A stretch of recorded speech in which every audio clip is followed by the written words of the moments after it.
Montana Territory.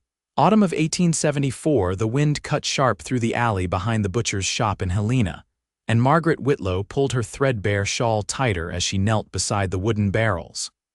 Her fingers, raw and red from cold, dug through the refuse with care. She had not eaten since yesterday morning. Her belly was hollow, but it was not hunger that made her heart ache. It was shame. She glanced up once, hoping no one saw her, but even if they did, she doubted they would care. People stopped caring after her husband died in the mining collapse last winter. Since then, the town's charity had run dry. She reached deeper into the barrel, brushing past old bones and spoiled onions until her hand closed around something solid, an apple, bruised but whole. She exhaled and set it carefully in the frayed wicker basket at her side. "Ma," came a quiet voice behind her. Her son, Reuben, only 8, stood a few feet away. His little sister, Rosie, clung to his hand. Rosie was 5, her cheeks pink from the cold, her dress patched and thin. "We'll eat soon," Margaret said, trying to smile. She set another apple, half rotten but salvageable, into the basket behind her. Boots scraped against the frozen dirt. She froze. A man stood there, tall, lean, his coat weighted with dust and travel. A wide-brimmed hat shadowed his face, but not the eyes, calm, gray, steady. He had a rifle slung over one shoulder and a paper-wrapped package in the other hand. "I ain't here to bother you," he said, voice quiet. "Just saw the little ones, thought maybe you could use this." He held out the package. She stared at it, hesitant. "Go on," he said. "It's not scraps." She rose slowly, her knees stiff. Her fingers brushed his as she took it. It was warm. When she opened it, her breath caught thick slices of smoked venison, salted pork, and tucked beneath it, 2 perfect red apples. Her throat tightened. Why? The corner of his mouth tugged, not quite a smile, but close. Because nobody should be digging through trash to feed their children. She blinked fast, swallowing the lump in her throat. "Thank you." He crouched down, looking eye level with Reuben. "You help your mama carry that basket, son." Reuben nodded, eyes wide. The man straightened and tipped his hat. "Name's James Prescott. Folks call me Jim. I work cattle out east of town." "Margaret Whitlow," she said, her voice soft. "These are my children." Reuben and Rosie. James looked at her, then really looked, and not with pity. There was something calm in his eyes, something that did not flinch at her tattered shawl or the dirt under her nails. He nodded once. "Well, Miss Whitlow, if you ever need more, I pass through here most mornings. You just say the word." Then he turned and walked off, his horse tied at the post beyond the alley, steam rising from its nostrils. Margaret watched him go, her basket heavier now, not just with food but with something she had not felt in months, dignity. That night the children ate hot meat and apples by the fire. Rosie giggled, juice running down her chin. Reuben hummed, full for the first time all week. Margaret sat back, her hands still in her lap, and let herself breathe.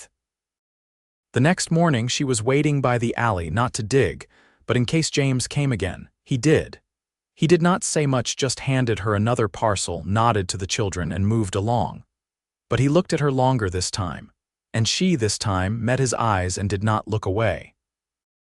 Over the next days he came steady as sunrise. Sometimes with meat, sometimes with bread, once with a coat for Reuben, twice patched but warm. He never asked for anything, never lingered. But each time their eyes met, something passed between them, quiet, simple, and real. One morning after the first snowfall, she stepped out from the alley and caught him before he could ride off. "Why are you doing this?" she asked. He looked down at her, his face unreadable for a moment. Then he said, "Because when my ma was widowed, nobody helped her. She died bitter. I figured I had the chance to do better." Margaret's breath caught. She nodded once. "Would you?" He started, then paused. "Would you ever let me bring something by the house, save you the walk? I could chop wood too if you need it." She stared up at him, snow catching in her lashes. "You would do that?" He gave a small shrug. "If you let me." She hesitated, then nodded. "All right." That Sunday he came to the little cabin on the edge of town with a basket full of eggs, flour, and dried beans. He knelt by the hearth and split logs while Reuben watched, asking questions about horses and rifles. Rosie sat on his lap later, holding his fingers in her small hands. Margaret watched him from the table, hands still in the dough, and felt something loosen in her chest. She had not trusted anyone in a long time, but James Prescott did not ask for trust. He simply showed up and stayed kind. That night, after the children slept, she stepped out onto the porch. James stood by his horse, adjusting the saddle. "Thank you," she said again. He looked over his shoulder. "You do not have to keep thanking me, Margaret. I want to." He walked back toward her, slow. The snow glowed silver beneath the moonlight. He stopped a foot from her. "I know you lost a lot," he said. "I do not expect anything from you, but if I keep showing up." "Would that be all right?" her voice caught. "Yes, it would," he nodded once. Then he reached out, gently brushing a snowflake from her shoulder. She did not move away, not this time, and neither did he. By late November, the snow stayed on the ground. The kindling Margaret used burned quicker in the stove, and the children's breath turned visible inside the house each morning. She'd taken to sewing by oil lamp after they were asleep, patching what she could with whatever pieces she could trade. For an old flour sack became a new hem. A strip of blue cotton lined Rosie's collar. James came Tuesdays and Fridays now. Not because they'd arranged it, but because that's when his rides took him nearest her road. He never entered without her say-so, but his knock became familiar. So did the way Reuben ran to meet him at the gate, and Rosie pulled at his coat until he crouched low enough for her to whisper whatever secret she'd saved for him that day. That Friday, she invited him to stay for supper. The invitation surprised her even as she said it, hands drying on her apron. He hesitated only a breath before nodding. "I'll bring coffee," he said. "Real beans, not burnt wheat." She laughed then, an odd sound in her own mouth. "Don't go spoiling us." "I'd rather not drink anything that tastes like scorched oats," he replied, tugging his gloves snug. He did bring coffee, and Margaret boiled water while Rosie set 3 tin cups on the table, careful as a church mouse. The stew was thin but hot, and they ate in the warm hush of a room no longer quite so cold. Afterward, Reuben fell asleep by the fire with a tin soldier clutched in one hand. James had given it to him 2 visits ago. Rosie leaned against her mother's knee, fighting sleep with stubborn blinks. James sat across the room, elbows on his knees, watching the flames. Margaret's sewing sat untouched in her lap. "They're good kids," he said after a long silence. "They are," she agreed, smoothing Rosie's hair. "You do a fine job with them. That's not easy alone. I remember my aunt trying it. Wore her down to bone and breath." She looked at him then, her fingers stilling. "You stayed with her," he nodded. "After my pa left, my uncle never came back from the war, so I worked cattle during the day, brought back what I could. She taught me to shoot, mend, and hold my tongue." Margaret looked down at the child sleeping against her. "I worry I'm not enough." "You're more than," James said. His voice didn't rise or soften, it simply held. "They don't know they're poor, Margaret. That's you shielding them from it." She didn't speak for a while after that. The fire popped. Rosie stirred but didn't wake. Outside, the wind scraped over the roof in long, low sighs. "I found work," she said at last. James lifted his eyes. "Mrs. Tully needs help washing linens at the boarding house. Just 2 days a week, but it's coin in hand." He leaned back slightly. "That'll help. I'll need someone to watch the children those days." She looked up. "If I left them with your aunt." "She passed 2 years ago," he said quietly. "But there's a couple on my land, Ben and Hattie. She's steady with children, lost 2 of her own. They'd keep an eye if you'd trust them." Margaret hesitated. "Would they expect payment?" "I'd cover it," he said. "Don't look at me like that. I have land, horses, enough to spare." "You're trying to stand. Let me help you do it right." She pressed her lips together, then nodded. "If they're kind, I'll meet them." "I'll ride you out Sunday," he offered. "Let you see for yourself." Rosie stirred again, then sat up and blinked around the room. "James," she said sleepily. "You still here?" "I am, little bird," he replied, rising to crouch beside her. "You want me to leave?" She shook her head and curled into his side. Margaret watched them, her hands folded in her lap. For the first time in months, she didn't feel like a woman standing in the ruins of something. She felt like someone beginning again. James lifted Rosie gently and carried her to her cot, tucking her in beneath the quilt. When he returned, he didn't sit. He looked at Margaret, eyes steady. "I'd like to keep helping," he said. "Beyond food, beyond this winter." She stood slowly, hands still at her sides. "You mean, stay?" He nodded. "If you'd let me." Her voice was low. "I don't know what I am to you." He stepped closer. "You're not something I pity, you're someone I admire. And I'd be proud to stand beside you." He didn't reach for her, didn't move another inch, just waited. After a long moment, she stepped forward, reached up, and placed her hand lightly against his chest. His coat was rough under her fingers, the beat of his heart steady beneath. She looked up. "I'd like that." He let out a breath he hadn't known he'd been holding. Then he raised his hand and gently covered hers. Outside, snow began to fall again, soft and slow. Inside, the fire held steady, warm against the dark. The trail to the Prescott homestead ran along the edge of a narrow creek, half frozen now, its banks crusted in white. Margaret rode side saddle behind James, her gloved hands steady on the saddle horn. Reuben and Rosie bundled tight in wool and tucked into the wagon behind them. The horse's breath clouded the morning air, and the wheels creaked over the hard, packed snow. They reached the gate mid-morning. Past the fence, a low house of squared logs sat back beneath a stand of bare cottonwoods, chimney smoke curling into the pale sky. A hen scratched idly near the steps, pecking at the earth beneath. James dismounted and helped Margaret down, then lifted the children one by one. Reuben took in the yard, the lean-to barn, and the smokehouse, his gaze curious but cautious. Rosie clung to her mother's skirts. "They're in the kitchen," James said. "Ben'll be chopping wood out back." Inside, the warmth hit immediately, rich with yeast and wood smoke. A woman stood at the stove, sleeves rolled, hair pinned back tight.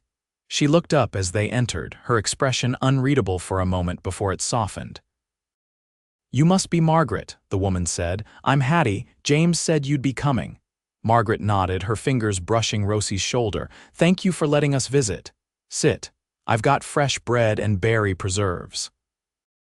"Children can eat while we talk." She did as asked, settling the children at the table. Reuben needed no coaxing. Rosie hesitated until Hattie handed her a spoon and nodded once. Then she scooted close beside her brother, eyes still wary. Hattie poured coffee into earthen mugs, set one in front of Margaret, then sat across from her. "You working?" "Laundry twice a week." Hattie spread butter across a crusted slice. "You'll want someone who don't just watch them but listens." "I lost boys of my own, but I know how to keep others safe." Margaret's hand curled around her cup. "James said you were kind. I'm not always, but I'm fair." They looked at each other for a long moment, then Margaret nodded. "That's enough for me."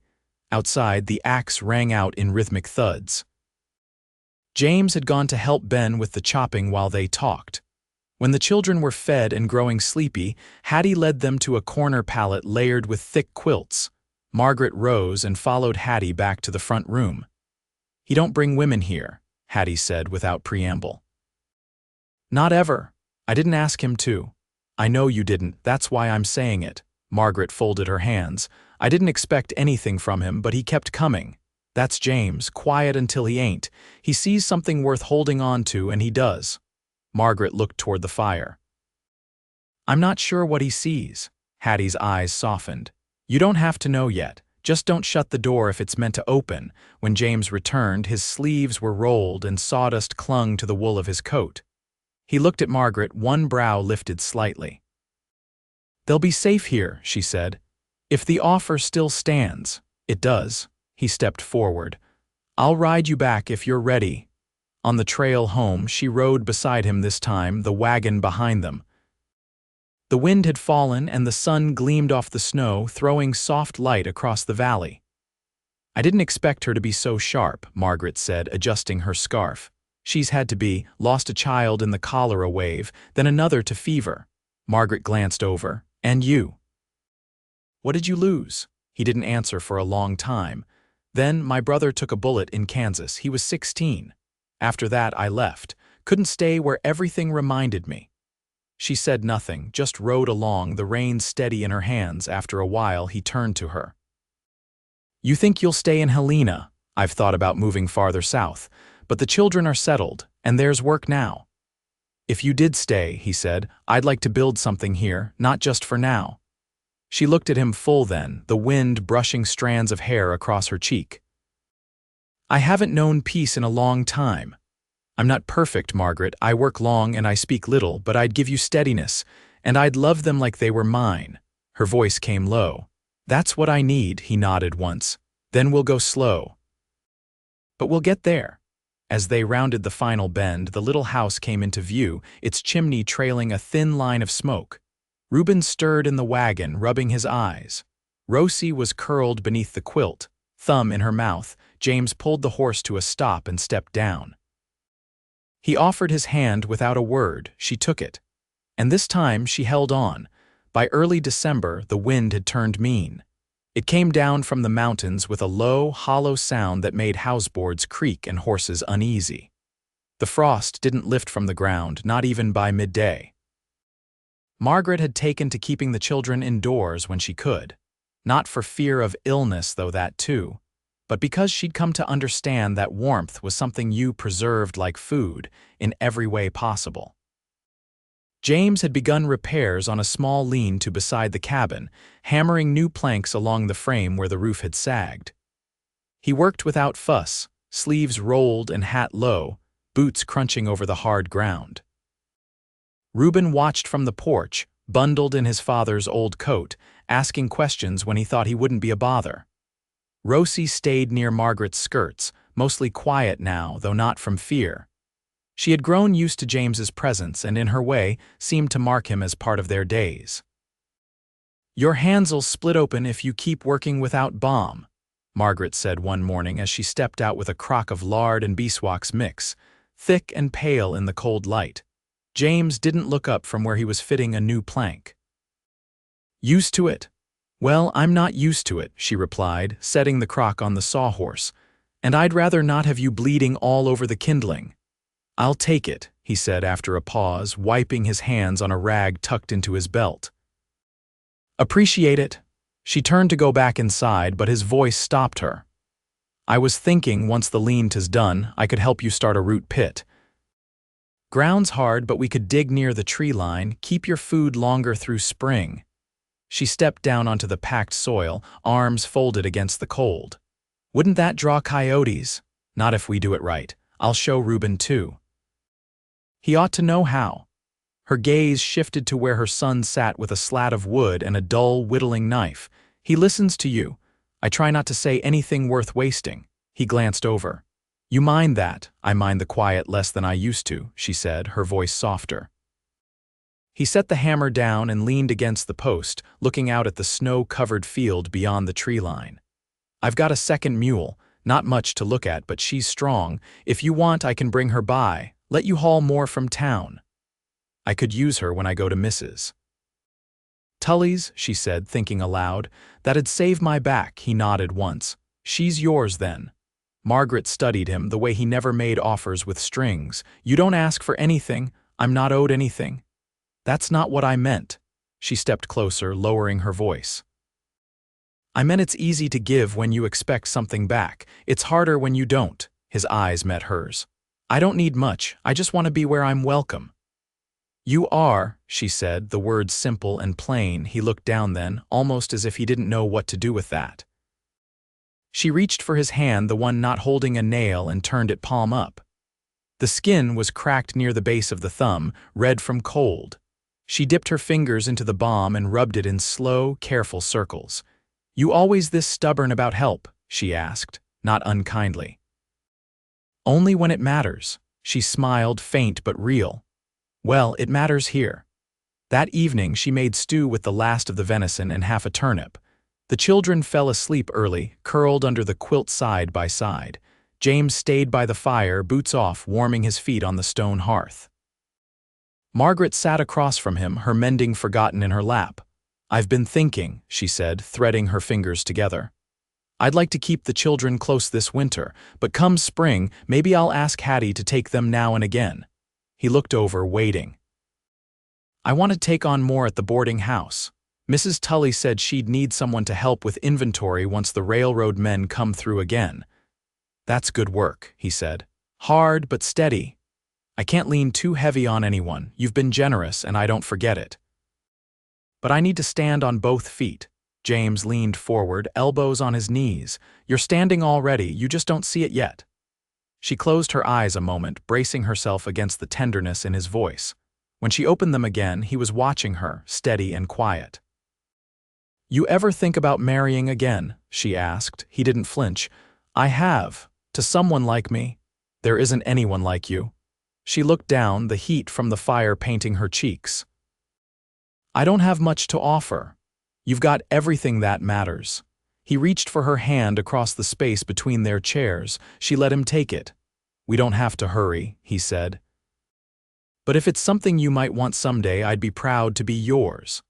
The fire cracked once, sharp in the quiet. She squeezed his hand in answer. Outside, the cold deepened, but the cabin held warm. Inside, two people leaned toward each other, not in haste, but in something steadier like fence posts sunk deep in frozen soil. A beginning, not from fresh ground, but from earth that had known wind and snow and still held strong. By February, the sky held a different kind of light, paler, longer, though the cold still pressed close. The days stretched a little more, and the snow crusted firm enough in the mornings to walk across without sinking. Margaret no longer measured her time by hunger or fear, but in quieter things how many shirts she could stitch before the children stirred. How long she could watch James work without feeling the need to speak. He came often now, not out of duty, but because it had become understood. He'd built a small gate between their two properties. His outlying pasture ran not far from the edge of her woods, and he used it. Sometimes he brought eggs or a coil of rope Reuben could practice with. Other times he brought nothing but himself. One morning she found him standing near the fence with a bundle of cedar slats and a question in his eyes. What's that for? Rosie needs a proper bed frame. She's too long for the cot. Margaret leaned her arms on the fence rail. She'd be proud to have something made by you. He nodded toward the shed. I'll work back there. You can come see once it's fit to show. That afternoon, while Rosie napped beside the stove and Reuben walked to town with Hattie to learn how to weigh flour and measure sugar, Margaret followed the hammering behind the shed.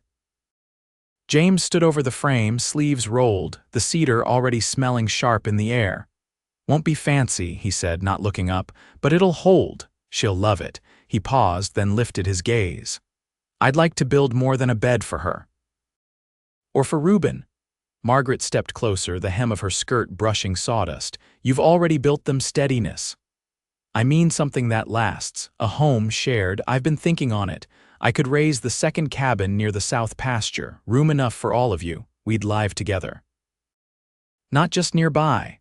Margaret touched one of the smooth rails. And if I said yes, when would you start? Soon as the thaw lets me dig post holes. She turned to him fully. I'd want it to be ours, not mine, moved into yours. That's what I want too, she nodded, slow. Then yes. He let out a breath and set the hammer down. I wasn't sure how to ask. You didn't have to. You've been showing me all along. That Sunday they stood in the parlor of the small church on the ridge east of town. The preacher was old and careful with his words. Margaret wore a dress she'd let down twice since autumn, and Rosie held a posy of dried lavender Hattie had tied with thread. Reuben stood beside James without fidgeting, shoulders back, chin high. When the preacher asked if she took James Prescott for her husband, Margaret said yes without hesitation. When James answered, he looked only at her. The church bell rang once as they stepped outside, snow melting in patches across the field. James had brought the wagon, lined with blankets and a hot stone wrapped in burlap. Rosie sat between them, and Reuben took the reins with quiet pride. They rode home slow. That first night in the Prescott cabin, James lit the fire while Margaret unpacked the basket of bread and smoked cheese Hattie had sent. Rosie's new bed stood beneath the window, and Reuben's had already been moved to the larger room across from the hearth. James had built a pine chest for Margaret's sewing, and she ran her hand over the lid before setting her thimble inside. When the children slept, she stepped out onto the porch. James followed, wrapping his coat around her shoulders. "You cold?" "No. Just needed to feel the night for a minute." He stood beside her, his hand brushing hers, then settling against it. "I never thought I'd marry again," she said. "Neither did I. But I'm glad it's you." He turned to her, and she leaned into him without hesitation. They stood like that until the stars thickened and the wind quieted. Inside, the fire held steady. The house was no longer his or hers, but theirs, built from the hard days, from the quiet kindnesses, from the slow, certain way two people might come to love without ever needing to say the word first. Spring came late that year, but it came sure. By May, Reuben helped James fell trees for the new barn. Rosie planted peas and wild poppy seeds along the porch. Margaret took on more work at the boarding house, just 2 mornings a week, and came home with coin in her pocket and color in her cheeks. They cooked together in the evenings, not always talking. James taught Reuben how to saddle the mule and let Rosie comb the mare's mane with a stick broom. Margaret sat with her mending and watched the way the light touched each of them. One night after the children had gone to bed, James brought out a carved box. Inside it were things he'd saved: a pair of silver buttons from his father's coat, a small tin photograph of his brother, a dried bloom from his mother's grave. He handed her a new ribbon, pale blue. "It's for your sewing roll," he said. "I saw it and thought of you." She took it, fingers brushing his. "You always bring me things I didn't know I needed." He leaned in then, and she met him halfway. The kiss was soft and certain, like everything they'd built between them. They made their life slowly, but every piece settled true, and it held.